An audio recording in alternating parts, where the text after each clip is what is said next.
Inside Review. Willem Dafoe adds another tortured soul to his portrait gallery in a suffocating intellectual exercise. There's more than enough blurring of the lines between reality and dark fantasy, not to mention any conventional grasp of temporality, to position Inside as a new entry in the Greek weird wave. But subtract the brutalist chic design aesthetics and a meticulously curated art collection, both of which have major bearing on the unfolding psychological thriller, and you have an inverted take on familiar one-person survival dramas like Cast Away or All Is Lost. How much you get out of the narrative feature debut of commercials director Vasilis Katsoupis will depend on your appetite for another of Willem Dafoe's heady plunges into a character's soul in torment. From Martin Scorsese's The Last Temptation of Christ through Lars von Trier's Antichrist, Abel Ferrara's Pasolini to Julian Schnabel's At Eternity's Gate, Dafoe throughout his long and celebrated career has shown an uncommon willingness to put himself through the emotional, mental and physical wringer. Inside. But Inside might represent a new extreme, trapping the actor alone on screen for the duration, aside from one or two brief dream detours, to wrestle with the technology of a mutinous luxury smart home and, most of all, with himself.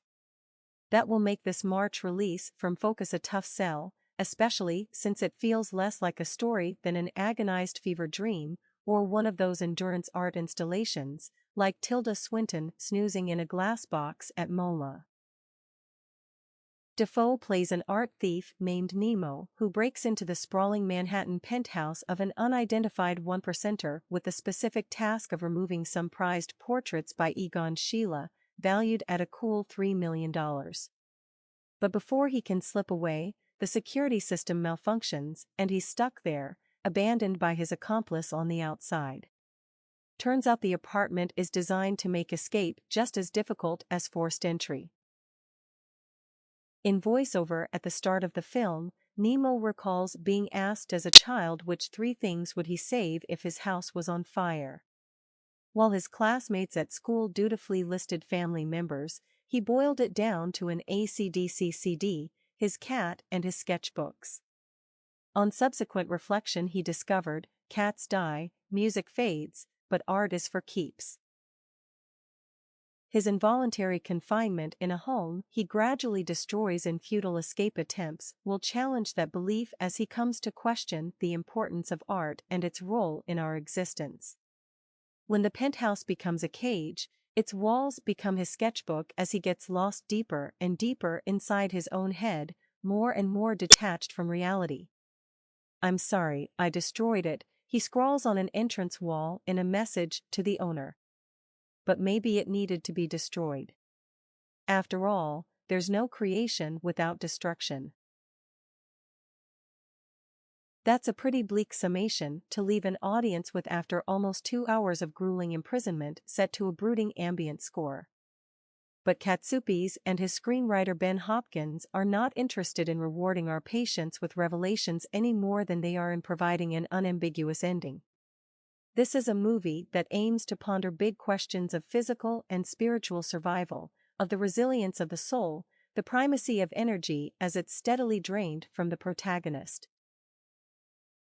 Inside is also, it has to be said, a bit of a masturbatory exercise, of the type that's irresistible to a brainy actor like Dafoe. The full-tilt commitment of his performance as Nemo spirals into madness is aided by the imagination of Katsoupis and Hopkins, continually throwing new challenges at him as his confinement stretches on and it becomes clear that no one is coming to liberate or arrest him. That includes the same kind of elemental hardships that beset the characters in outdoor survival stories as the water is shut off and the air conditioning system goes haywire, cranking the temperature up over 100 degrees and then down to a teeth-chattering chill. And just as Tom Hanks had the volleyball Wilson for company in Cast Away, Nemo has a wounded pigeon grounded on the terrace just beyond the unbreakable glass doors. Watching Nemo get creative with the limited food supplies, aquarium sushi, or find a temporary fix for the lack of water has a certain fascination for a while. Even more so once he gives up on the vault-like front door and starts eyeing a skylight in the unusually high ceiling as a possible exit point.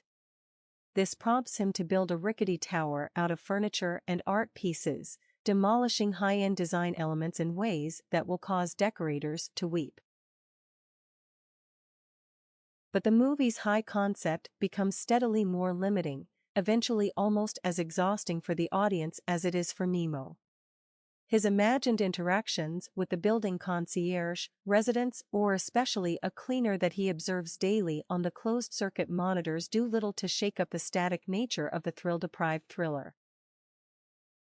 Nor do his fantasy interludes or his windy pontifications about visual art, sparked by the striking collection of contemporary work on display throughout the penthouse, curated by Leonardo Bigazzi. Ultimately, those art pieces seem to both mirror and mock Nemo's psychological deterioration, just as the smart home technology has been doing. Production designer Torsten Sabel's apartment is a visual knockout, a deluxe serve of architectural digest porn that dazzles with its opulent austerity and then visibly hardens into a cold, unaccommodating citadel of capitalist privilege, in which the intruder must pay with his sanity. The director's work can't be faulted for its rigorousness, and as a tightly packaged COVID construct, this is more inventive than most. But even the formidable Dafoe at his most intense ultimately can't stop Inside from succumbing to its own narrowness, devolving into a self-reflexive portrait of soul-sucking isolation.